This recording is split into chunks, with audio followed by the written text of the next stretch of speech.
Neil Diamond, at 84, does not resemble the rock star who once dominated the charts. Millions of young viewers were stunned by how he appeared in a 2025 viral video. The true story, however, is far more complex.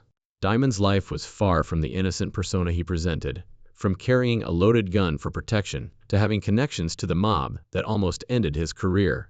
He was pushed into total seclusion due to his recent health battle, and what he disclosed about his most troubled years will permanently alter your perception of this music icon.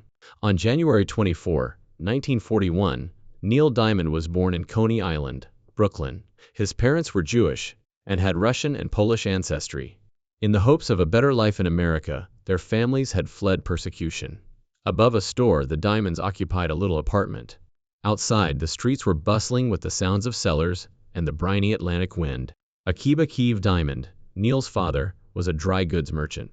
It was a difficult time. The family had a hard time making ends meet.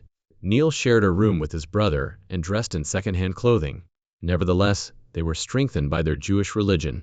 Brooklyn's gritty streets fueled Neil's drive. He was taught at a young age to have high dreams and to help others who had less. Neil's life changed when he turned 16. For his birthday, his parents got him a guitar.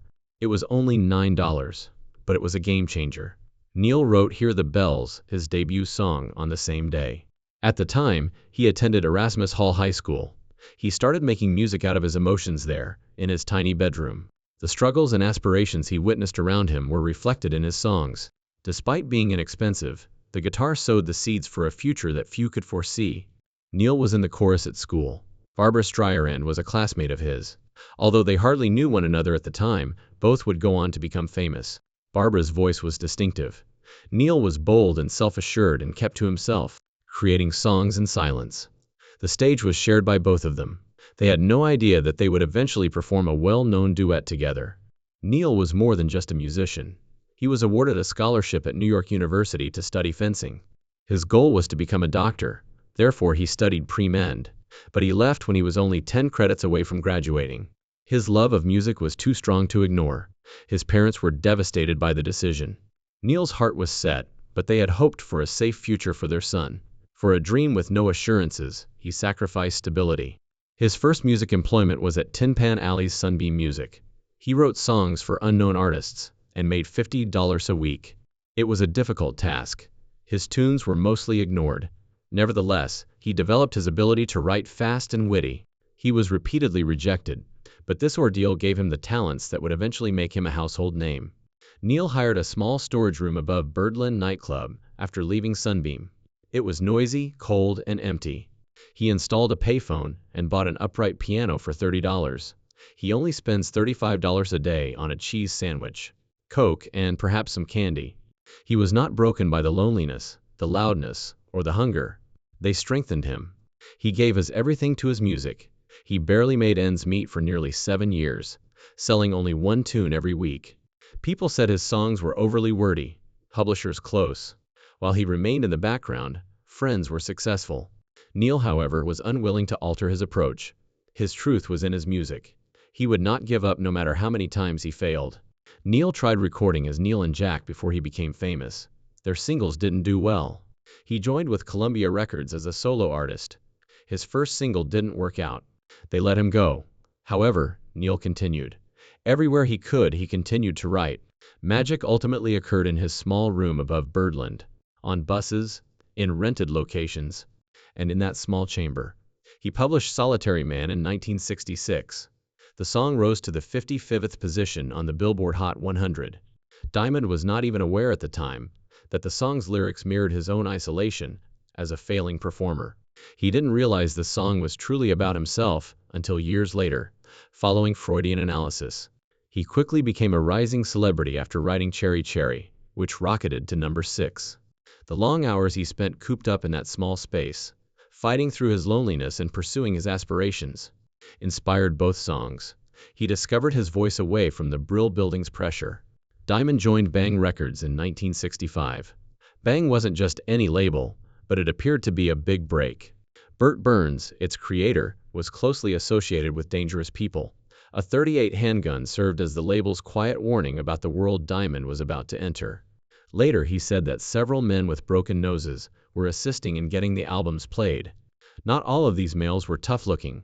They served as organized crime's muscle, ensuring that the radio was dominated with Bang's records. The Mafia's control over record sales, radio stations, and jukeboxes was well known in those days.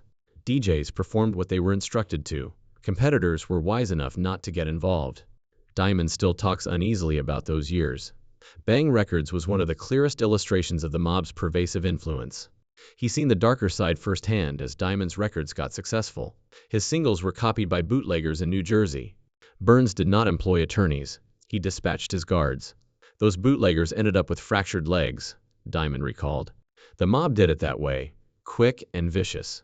Crossing the wrong people in the illegal record industry resulted in harsh punishment. Violence was not concealed at Bang. It was a standard practice in business. Diamond and other artists were forced to embrace it. There were no appeals or safe complaints. Everyone was in line because of the label's notoriety. In this perilous world, one figure stood out. One of the most feared members of the Genovese crime family was Tommy Eby, also known as Tommy EIE. He was more than a rumor. He played a significant role in Bang Records as an enforcer and a silent partner. The character, Tommy, in the Broadway musical A of Beautiful Noise, was influenced by him. For more than just music, the Mafia turned to publishers, nightclubs, and record labels. They controlled artists, extorted them, and laundered money. For Diamond, this meant that the possibility of mob action hung over every choice. Beyond the songs he wrote, his career was influenced by the Genovese family's influence. There was no background of the crowd. The time was defined by this force.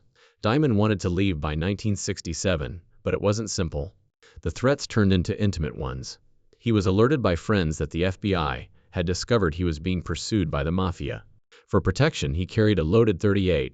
On Long Island, his wife and daughter fled into hiding. Knowing the danger, Diamond carried a gun on the streets. It was a genuine worry. Valuable artists were not allowed to leave without a fight from the mob. The purpose of the death threats was to remind him who was in charge and to trap him. There was a lot of fear during that time. He could have lost his life with just one mistake. Then something unexpected happened. The untimely death of Burt Burns occurred on December 30, 1967. He was just 38. A heart attack was listed as the cause.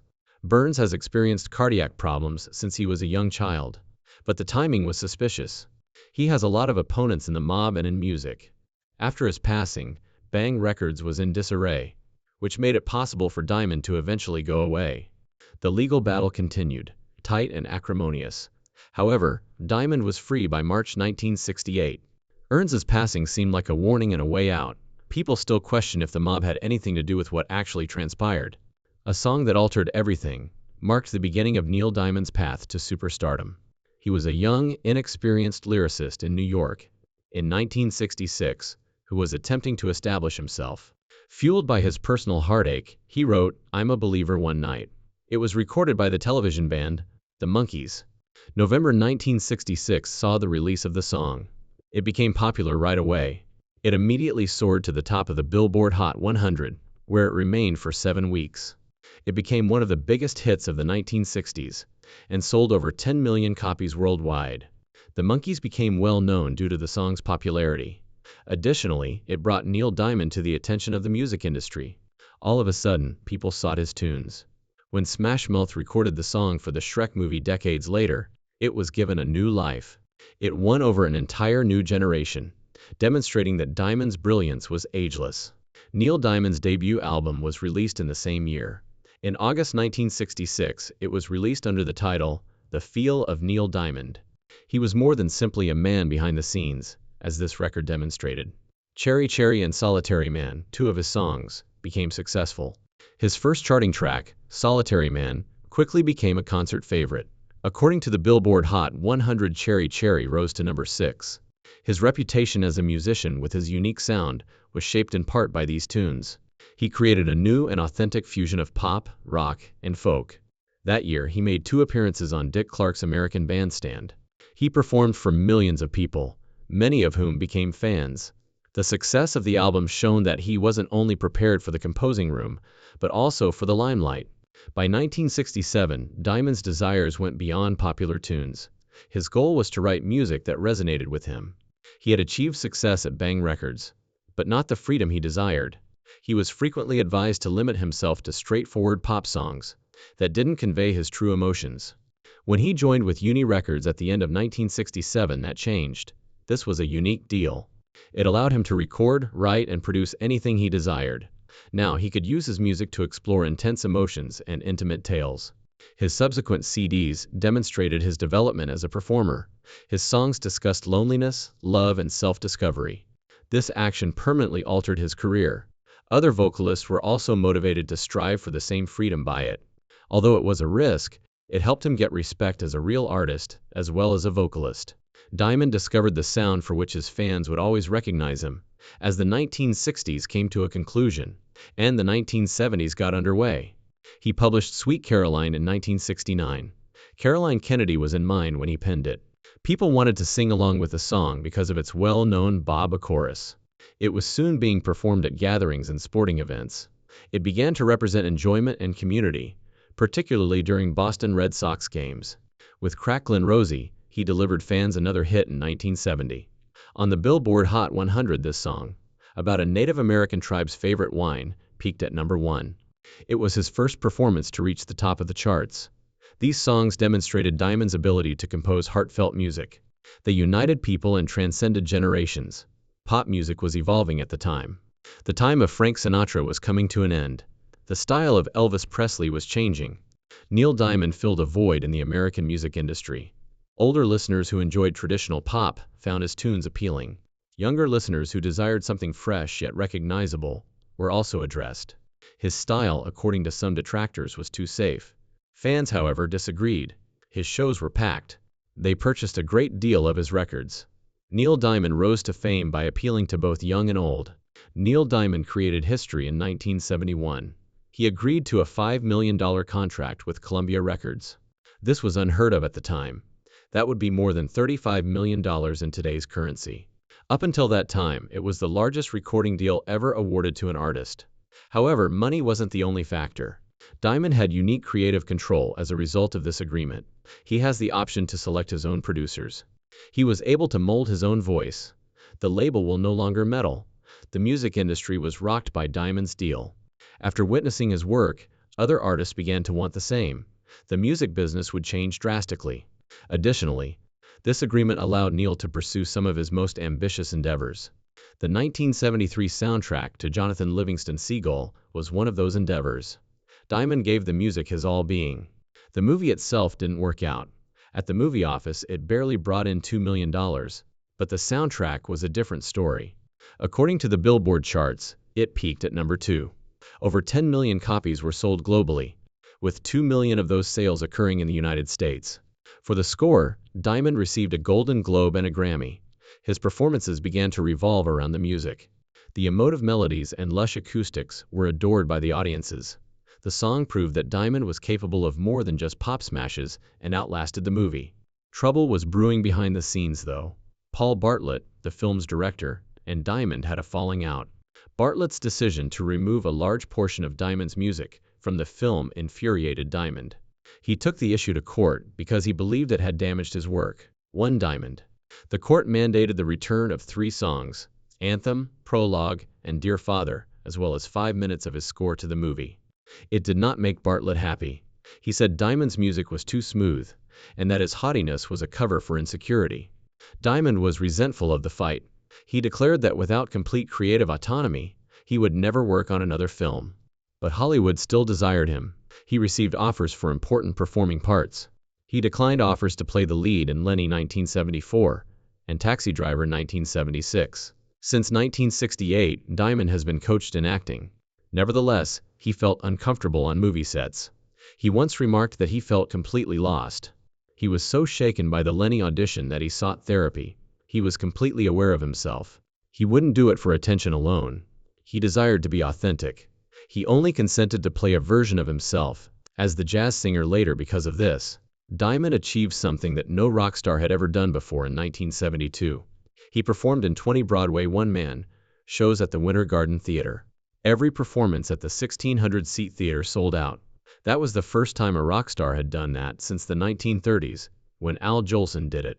On stage, Diamond was by himself, holding his guitar. Just his voice and presence, no band. He created something new on Broadway. The people were in awe. He gave a large theater the atmosphere of a small club. Neil Diamond then demonstrated that he was more than just a singer. It seemed like the ideal strategy when Neil Diamond and the jazz singer entered Hollywood in 1980. He was already well known for his music, and this was supposed to make him a movie star as well. He portrayed Jess Robin, a young man divided between his desire to pursue a career in pop music and his father's aspirations. However, the movie seemed to go badly in every way. The show was a complete disaster. The script was often rewritten. The initial director resigned. They replaced the starring lady. The spending plan grew to $13 million. On December 19, 1980, the film was finally released in theaters. It brought in $27.1 million. As a result, its price doubled. But it wasn't just about the money. It was ripped up by critics. Diamonds were described as being uncomfortable and rigid.